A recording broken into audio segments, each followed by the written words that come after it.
El último de los temas que abordaremos en este cuatrimestre es el panorama agrícola.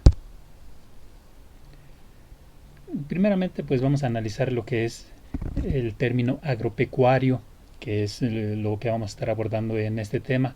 Cuando nos referimos a los recursos agropecuarios, pues nos referimos principalmente a todos aquellos recursos que son principalmente de extracción. Este, es muy amplio el abanico de los recursos agropecuarios. Sin embargo, en este tema nada más vamos a abordar los que serían la agricultura, la explotación forestal, la ganadería y la pesca. Les digo, es mucho más variado. Hay muchos que incluyen incluso la minería, por ejemplo, la explotación petrolífera, etcétera, dentro de lo que es también las actividades agropecuarias, pero nosotros nos vamos a enfocar nada más en estas cuatro. Viene aquí la definición de agricultura, pues ya ustedes la analizan, es algo muy conocido. Y bueno, aquí se nos presenta que existen básicamente dos tipos de agricultura. Uno de ellos es la agricultura de subsistencia y el otro tipo de agricultura es la de grandes plantaciones. La agricultura de subsistencia, como su nombre lo indica, pues es la agricultura que utilizan las familias, las personas simplemente para ir subsistiendo. Es la agricultura que nos encontramos en nuestras comunidades aquí cercanas, en donde una familia tiene una pequeña porción de tierra que siembra, posteriormente la cosecha, y gran parte de lo que produce en realidad es para el autoconsumo, para ellos ir subsistiendo. Quizás una pequeña parte la comercializan y de ahí obtienen pues lo que sería dinero para otro tipo de necesidades que tengan, pero buena parte es para el consumo propio. Aquí nos menciona otra característica es que carecen de tecnología. Generalmente es una agricultura muy rudimentaria, muy manual y la mayoría de las veces quienes la realizan pues son los miembros de la propia familia. El papá, los hijos, a veces la mamá, las hijas están también ahí sembrando y cosechando. Estas son las características principales de la agricultura de subsistencia, a diferencia de la agricultura de las grandes plantaciones. Son estas extensiones grandísimas de tierra y que están altamente tecnificadas, que tienen sistemas de riego, a veces hasta sistemas computarizados de riego, para sembrar, para cosechar, pues utilizan máquinas de vanguardia, tractores muy eficientes. Hay máquinas que al mismo tiempo que cosechan, limpian el producto y hasta lo empaquetan, etcétera. Entonces cuentan con mucha tecnología y nos dice el principal objetivo es el comercio. Lo que se produce ahí es para venderse, no para que lo consuman los mismos trabajadores o los mismos dueños. Y este comercio generalmente está enfocado al comercio de exportación, al comercio internacional. Eh, Nos presenta ahí al final de la diapositiva los principales productos que se cultivan en este tipo de agricultura, los que generan mayores ganancias.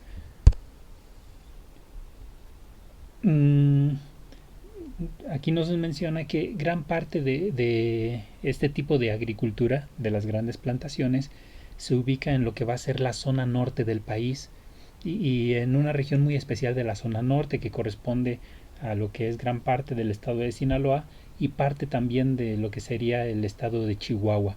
Ahí se encuentra esto que se conoce como el granero de México, precisamente porque por sus condiciones orográficas, esto quiere decir sus condiciones de terreno, facilita mucho la agricultura. Son planicies, pues que aparte de que están muy bien adaptadas, cuentan con agua suficiente para realizar el riego de los productos. Entonces, son extensiones inmensas de tierra dedicadas a la agricultura y bueno, se llama el granero de México porque ahí se realiza la mayor producción de muchos de los productos agrícolas de nuestro país. Eh, ha sido tan bueno el sistema empleado en estas regiones que nos dice aquí en esta diapositiva, el gobierno ha querido que ese mismo desarrollo se realice en otras áreas del país, que no se quede nada más ahí. Al final dice, sin embargo, hay varios factores que no permiten que esto suceda. Vamos a analizar algunos de esos factores. Primeramente, pues es el cambio climático. Ya es algo muy conocido por todos nosotros, como el calentamiento global, el cambio de las estaciones y todo esto pues ha afectado en muchos sentidos a la humanidad, y uno de los sectores más afectados pues es el sector de la agricultura. Hay grandes zonas del país que en los últimos años pues se han visto afectadas por sequías, por tormentas, huracanes, incendios, etcétera. Entonces, estas alteraciones del clima, ya lo habíamos comentado por ahí en algún otro de estos videos, pues afecta la situación del campo y de las personas que se dedican a él. Entonces, pues muchas veces hacen que las personas decidan mejor abandonar el trabajo del campo para irse a buscar algo más seguro, porque pues el clima, que antes era muy regular, que permitía a las personas conocer exactamente cuándo empezaba el ciclo de lluvias, cuándo era más conveniente sembrar, etcétera, pues ahora ya se ha vuelto sumamente difícil.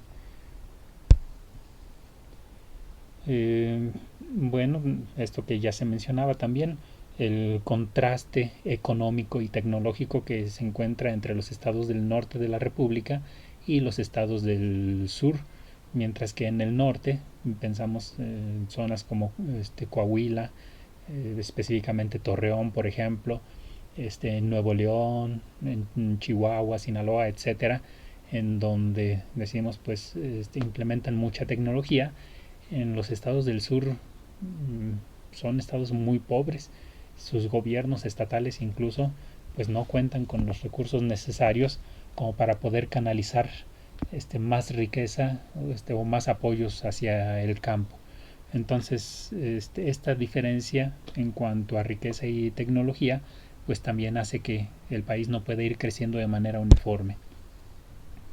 Este otro aspecto también que ha frenado muchísimo el desarrollo agrícola, pues es una deforestación desmedida, es decir, una mala explotación de nuestros bosques y selvas. Eh, Hay intereses pues sumamente egoístas que intentan ganar cada vez más terreno apto para el cultivo, y entonces así tener mayores ganancias, y para ello pues estas personas deciden ir e invadir zonas de bosque y de selva. Están con la idea de que deben ser terrenos muy fértiles, y sí, efectivamente lo son, pero por muy poco tiempo. En realidad un bosque, su fertilidad, su riqueza biológica, digamos, pues viene por todo el conjunto. Entonces tú talas una parte de bosque y sí, sí te va a dar buenos cultivos durante 3 4 quizás 5 años, pero ese suelo que ya no cuenta con la presencia de los árboles, cuyas raíces lo mantenían, digamos, firme, pues ahora ese suelo, con el efecto de las lluvias, el efecto del viento, etcétera, empieza a erosionarse y en muy poco tiempo queda como suelo infértil. Ya no puede crecer nada ahí, y entonces estos que talaron esa zona, la deforestaron, al ver que ya no es fértil, pues van y talan otra zona, y entonces eso se va convirtiendo en una espiral que va destruyendo cada vez más nuestros bosques, y lo sabemos, no, la cosa no queda ahí, eso va afectando todavía más al clima, tanto al clima local como al clima mundial. Otro gran factor, quizás el más grave de todos los ya mencionados, que no permite el desarrollo del campo, pues es la corrupción, como ahí lo menciona, esta gran plaga de México, de la que pues pasarán gobiernos y gobiernos, y vamos a tardar mucho en eliminarla, pero pues también requiere del esfuerzo de todos. Eso no corresponde nada más a un presidente o a un gobierno, sino todos debemos involucrarnos en eso. Y entonces La corrupción pues ha sido también algo muy grave. Aquí nos habla de algunos programas que se han hecho para el campo. Uno muy famoso que acaba de desaparecer con el ingreso de este nuevo gobierno era el programa de Procampo. Grandes cantidades de dinero se destinaban para apoyo de los campesinos, para que pudieran comprar semillas, para que pudieran comprar herramientas, equipo, tractores, etcétera, incluso a lo mejor hasta para comprar más tierras y poder hacer que el campo produzca más. Y sin embargo, les digo, la corrupción pues está en todos los niveles, desde el más bajo hasta el más alto. Entonces vamos a poner un ejemplo así, pues quizás alejado de la realidad concreta, pero que nos puede ilustrar un poco cómo se daba este sistema de corrupción. Entonces el gobierno federal, imagínense que destinaba, pues no sé, 5,000 millones de pesos, por decir algo. La verdad no conozco qué cifras puedan ser, pero digamos que eran 5,000 millones de pesos para el programa de Procampo. Esos 5,000 millones de pesos se tenían que distribuir entre los 32 estados de la República. Y entonces, pues, ok, dependiendo de su población, etcétera, etcétera, pues a cada estado le correspondía una parte. Imagínense que al estado de Guanajuato, pues le correspondieran 800 millones de pesos. El encargado de hacer la distribución del dinero a los estados era la federación, pero probablemente el encargado directo decía, pues a Guanajuato le tocan 800 millones de pesos, no pasa nada si nomás le damos 750 millones. Ahí hablo con el gobernador, nos repartimos una parte de eso y a ver cómo lo justificamos. Entonces ya, ahí se perdió una parte del recurso. El gobernador del estado pues ahora lo tiene que distribuir a los municipios y entonces dice el gobernador, bueno, a San Felipe le tocaron 60 millones de pesos para sus campesinos, pero yo creo que con 40 millones de pesos la hacen bien. Y entonces ahí en el camino se vuelve a quedar otra vez el dinero y ya no llega completo. A San Felipe le llegan 40 millones de pesos. El ayuntamiento a través de la dirección de desarrollo rural tiene que hacer la distribución de esos, ¿cuánto dije? 40 millones de pesos a las casi 400 comunidades que tenemos en el municipio, o 500, la verdad no me acuerdo bien. Y entonces, digamos que dice este señor, ok, pues a Santa Rosa le corresponden 2 millones de pesos. Pero, ¿para qué quieren tanto ahí en Santa Rosa? Vamos a darles 1,5 millones nada más. Y entonces se lo llevan quizás al delegado de Santa Rosa, que lo distribuye entre los campesinos, y el delegado lo va a distribuir y también se queda con una parte. Entonces, al final, a quien ya lo debe aplicar, pues le llega seguramente menos de la mitad de lo que le debía haber llegado desde un principio. Y les digo, o sea, cada quien va buscando la forma por ahí de irse quedando con una parte. Y todavía llega al campesino al final. Y lo que ya comentábamos también en alguna otra ocasión, muchas de las veces le llegan sus 5,000 pesos, digamos, para que compre semillas, para que lo invierta propiamente en el campo, pero resulta que el campesino tenía algunas deudas y entonces agarra de esos 5,000, agarra 3,000 pesos para pagarle a su compadre que le había prestado y que ya lo trae hasta el gorro que le pague, y luego le quedan 2,000 y con esos 2,000 pues ya ni modo, ya no alcanza a comprar semillas, entonces mejor se compra unas botas, compra no sé qué, y ese recurso ya no se aprovechó. Y ese campesino, al igual que todos los demás de la cadena, pues están en esta espiral de corrupción. Entonces les digo, mientras no cambiemos esa parte, pues ni la agricultura ni ningún otro aspecto de nuestro país, ni la educación, ni la salud, ni nada de eso, pues va a poder desarrollarse. Ya me entretuve demasiado aquí, pero creo que es un tema muy importante. El gobierno actual, en la administración de este señor López Obrador, tratando de corregir esa situación, les digo, eliminó el programa este de Procampo. Al principio pues estaban muy enojados los campesinos, estaban haciendo manifestaciones y todo, y lo que Obrador les decía es que no se les va a quitar su apoyo, simplemente se les va a dar de manera directa. Ya no vamos a pasar por todos estos intermediarios que se van quedando con un moche cada uno. Directamente se les va a depositar a una tarjeta, o directamente se les va a dar desde el gobierno federal al campesino según lo vaya requiriendo. Entonces, bueno, pues son estrategias que tratan de ir cambiando poco a poco esta situación, y pues esperemos que se logren los resultados deseados.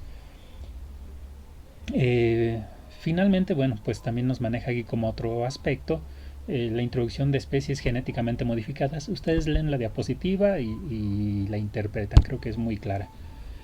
Aquí se nos presenta en el campo de la agricultura, bueno, pues una tabla. Esta es información del año 2011, pero el INEGI la publica en el 2011, pero de un estudio realizado en el 2009.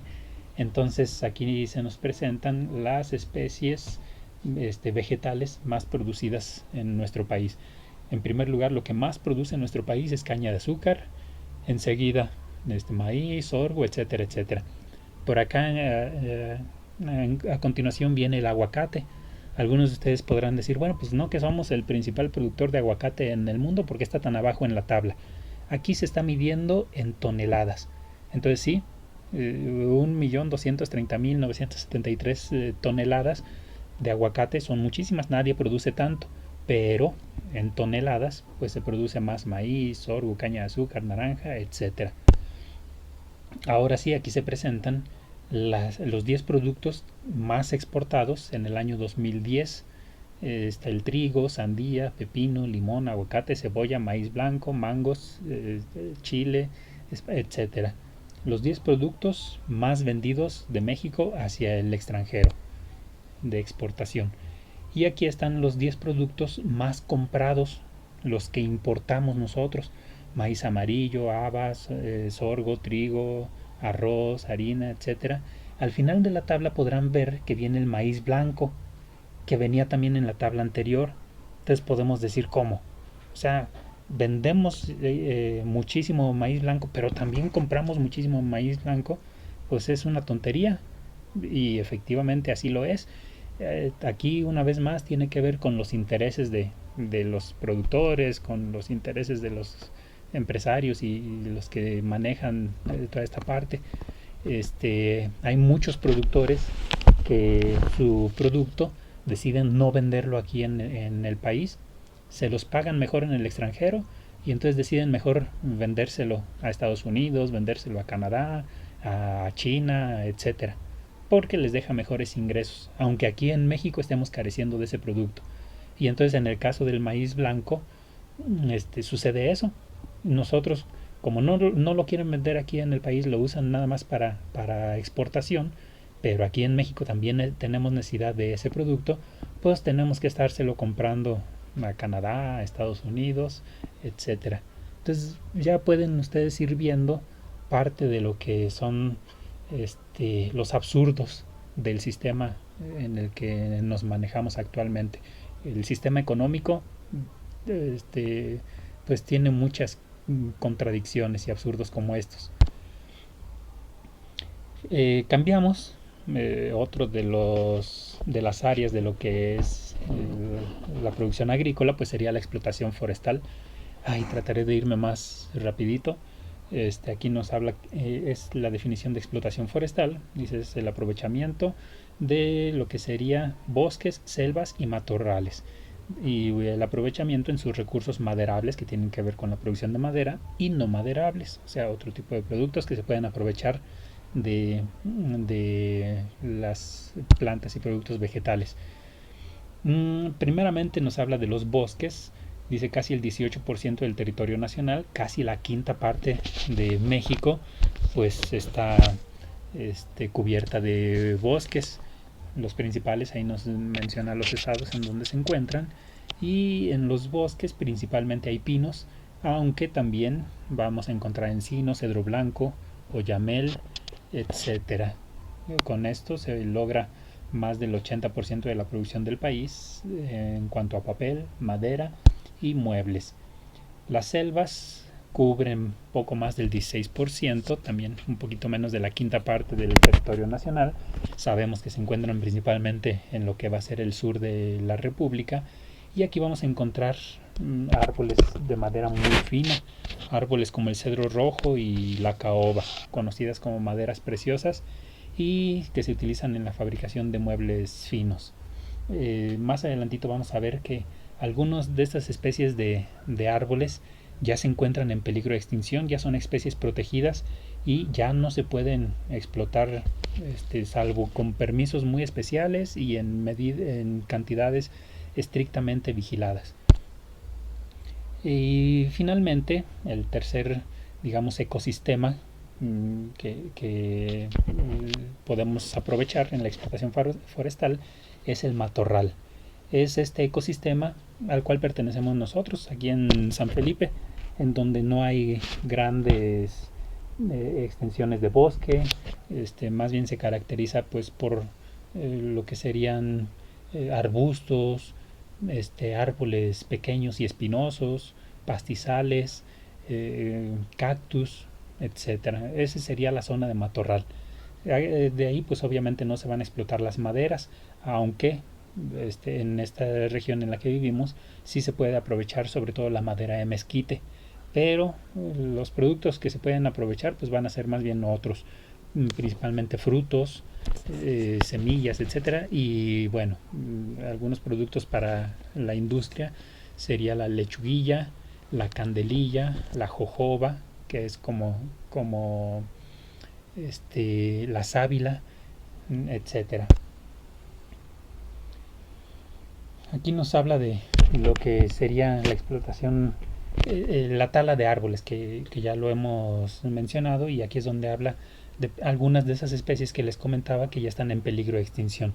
El oyamel, el ciprés, la caoba, el ébano, e incluso algunas de estas maderas que se utilizan o se utilizaban para fabricar instrumentos musicales, ya algunas han quedado completamente vetadas, ya por ningún motivo, ni siquiera en pequeñas cantidades se pueden comercializar ese tipo de maderas.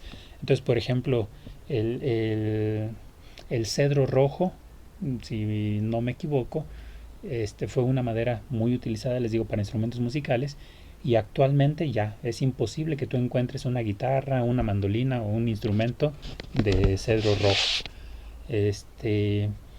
Bueno, aquí nos habla de los estados que han sufrido más afectaciones en cuanto a la tala de bosques y selvas. Luego cambiamos de rubro, ahora nos vamos a lo que es la ganadería. Ahí viene la definición de ganadería. Los tres tipos de ganadería, que serían extensiva, intensiva y de autoconsumo. Ganadería extensiva, como su nombre lo indica, es aquella que se desarrolla en grandes extensiones de tierra. Es donde sacan a los animales, los llevan y ahí están los animales libres en el campo, comiendo la hierba que se da en el monte, pero están libres. Es la ganadería de pastoreo. Entonces esa es la ganadería extensiva. Luego viene la ganadería intensiva. Esta la vamos a encontrar principalmente en lo que va a ser la zona norte del país. En estas regiones pues no se dan pastizales suficientes, la vegetación no es tan abundante como para sacar a los animales a pastar, y entonces más bien se hace uso de la tecnología para tenerlos concentrados en establos, en donde pues se les alimenta de manera intensiva, se les aprovecha de manera intensiva. Pensemos en estos establos en donde están las vacas, por ejemplo, o los pollos. Pensemos en las vacas. Estas vacas están allí en los establos, tienen un espacio limitado para moverse, se les está dando alimento constantemente, se la pasan todo el día comiendo, no duermen estos animales, están ahí con luz artificial, y entonces para que día y noche puedan estar comiendo y creciendo, se les dan ciertos nutrientes, ciertas vitaminas para que se desarrollen más rápido. este Van a ordeñarlas, por ejemplo, y no es una ordeña manual, pues les ponen las máquinas ordeñadoras para aprovechar hasta la última gota de leche, etcétera. Entonces es la ganadería intensiva. Y finalmente la ganadería de autoconsumo, también como su nombre lo indica, es la ganadería a pequeña escala que tienen las personas aquí en nuestros alrededores, gente que en su casa pues tiene unas gallinas, un puerquito, unas chivas, etcétera, y son de autoconsumo. Ahí están para comerlas cuando haya una fiesta o cuando se necesite, o a lo mejor para venderlas en pequeña escala, pero no es para realizar una actividad industrial o una actividad económica importante. Bien, aquí algunas tablas, ustedes ya las irán analizando con calma.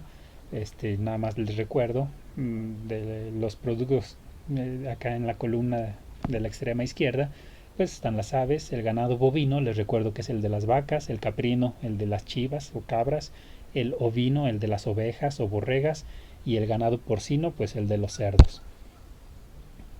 Ahí bien, ustedes lo pueden ir checando. Y si no me equivoco, este es el último tema, el de la pesca. Viene la definición de pesca, la captura de peces en diferentes ambientes acuíferos, no nada más en el mar, también la captura de peces en agua dulce, como lagos, lagunas, estanques, y en agua salobre o en los esteros. El agua salobre es ahí donde se junta el agua dulce con el agua salada. Los ríos desembocan en el mar, y ahí donde se da este encuentro del agua del mar con el agua de los ríos, se forma un, un ambiente biológico, un ecosistema muy particular, y bueno, pues es esto que se conoce entonces como los esteros. Eh, Ahí nos menciona la mayor producción de la pesca, que no es nada más la captura de peces, lo menciona ahí en la definición también. Puede ser peces, pueden ser almejas, pueden ser crustáceos, pueden ser cualquier producto encontrado en el agua. La mayoría pues es aportada por el mar. Aquí nos menciona un dato muy importante. Dice que cada país que tiene salida al mar, bueno, va a contar con 200 millas náuticas de extensión de litoral. Es decir, desde donde termina tierra firme, desde la playa, a partir de ahí cuentas 200 millas náuticas, que corresponde a 370.4 kilómetros hacia dentro del mar, y eso le pertenece a ese país. Hay países que no tienen salida al mar, pues ni modo, se aguantan, ellos no cuentan con ese beneficio. Y entonces ese territorio es territorio nacional. Nuestra marina, por ejemplo, una de sus principales funciones es precisamente custodiar ese territorio. Ningún extranjero puede, así como no pueden ingresar, no pueden transgredir nuestras fronteras por tierra, tampoco las pueden transgredir por mar. Y entonces si alguien se mete sin permiso a ese territorio, bueno, pues está cometiendo un delito. Más allá de esas 200 millas náuticas, pues entonces esas ya se consideran aguas internacionales, tienen también su propia legislación, pero bueno, ya se supone que son libres, cualquiera podría pescar ahí en aguas internacionales. Aquí tenemos unas gráficas que nos muestran aquí en el continente americano cómo se da esto de la explotación pesquera. Perú es el que más aprovecha sus recursos pesqueros, a pesar de que Perú no tiene tanto litoral, al menos no tanto como nosotros. En la gráfica de abajo pueden darse cuenta, mientras que en México tenemos más de 11.000 kilómetros de litoral, o lo que serían de costas. Perú apenas tiene menos de 2.500 kilómetros, y entonces Perú está sobreexplotando sus recursos pesqueros. Seguramente pues está provocando un desequilibrio ecológico importante. Y bueno, en el futuro no muy lejano seguramente empezarán a sufrir las consecuencias. Ya ustedes siguen analizando estas gráficas. Aquí es algo de lo que yo les mencionaba. El mapa de nuestro país, pues conocemos lo que es la parte seca, la parte continental, por decirlo de alguna forma, pero en realidad el tamaño real de México sería todo eso que está señalado, incluyendo la franja de azul oscuro. Eso es nuestra zona de litoral. Hasta ahí llegan los límites de nuestro país, y fuera de eso, lo que sería el color azul más claro, les digo, eso ya corresponde a lo que son aguas internacionales. Nos menciona aquí las especies más explotadas, lo que más aprovechamos, y nos habla también de cuáles son las especies que más exportamos. Y bueno, datos interesantes, ya ustedes los van viendo. Eh, la pesca no nada más se da en ríos, lagos, lagunas, en el mar, sino también se pueden hacer granjas piscícolas. De hecho, me parece que aquí en San Felipe hay algunos lugares en donde hay granjas de peces. Se les crían y son principalmente para la venta comercial. Y no nada más de peces, hay granjas de camarones, hay granjas incluso de cocodrilos, etcétera. Esta siguiente sección ya los voy a dejar a ustedes que la analicen. Hay mucho que comentar también de esto, de lo que es el desarrollo histórico, pero ya me pasé en cuanto al tiempo destinado para las diapositivas. Entonces, bueno, ya ustedes van checando. Aquí quizás una de las partes importantes que menciona de esto de cómo se ha dado el desarrollo histórico del campo en nuestro país, pues me gustaría nada más resaltar esta parte de lo que son los ejidos. Los ejidos es una forma de organización del campo que se da después de la Revolución Mexicana. Recuerden ustedes que el lema de Emiliano Zapata era tierra y libertad, y él quería, otro de sus slogans era que la tierra es de quien la trabaja, y entonces había que quitarle la tierra a los hacendados, los dueños de las haciendas que nada más se la pasaban explotando los peones, y darle esas tierras a quienes la estaban trabajando, que ellos gozaran del fruto de su trabajo y no de las migajas que les querían dejar. Entonces, a partir de ahí, pues surge lo que es la ley agraria, y ahí se contempla esto de la administración en ejidos. Entonces, la tierra se les otorga a las comunidades, se les dice, miren, pues entonces todo este territorio es para ustedes, repártanselo entre ustedes, entre los miembros de la comunidad, como crean más conveniente. Ustedes van a administrar esos recursos, la parte del agua que necesiten también la van a administrar ustedes, etcétera. Y entonces la idea era muy buena al principio, pero pues resultó que muchos de estos campesinos, estas personas de campo, decidieron no trabajar esas tierras, y entonces prefirieron mejor irse a trabajar a las fábricas o dedicarse a alguna otra actividad, y gran parte de la producción agrícola de nuestro país, gran parte de las tierras que se aprovechaban cuando existían las haciendas, pues se fueron perdiendo, dejaron de producir, y empezamos a entrar en una crisis alimenticia. Ya el campo no estaba produciendo lo suficiente. Entonces, pues se buscaron alternativas. Por aquí menciona entre las alternativas esto que se conoce como la revolución verde, tratar de implementar tecnologías en el campo para hacerlo que produzca más. Y bueno, les digo, más aspectos interesantes que ustedes pueden ir analizando aquí en estas diapositivas que corresponden al desarrollo histórico. También va a ser tema de examen, entonces les recomiendo que lo analicen a conciencia. Si tienen alguna duda, saben que me pueden mandar un mensaje y por ahí lo platicamos y lo resolvemos.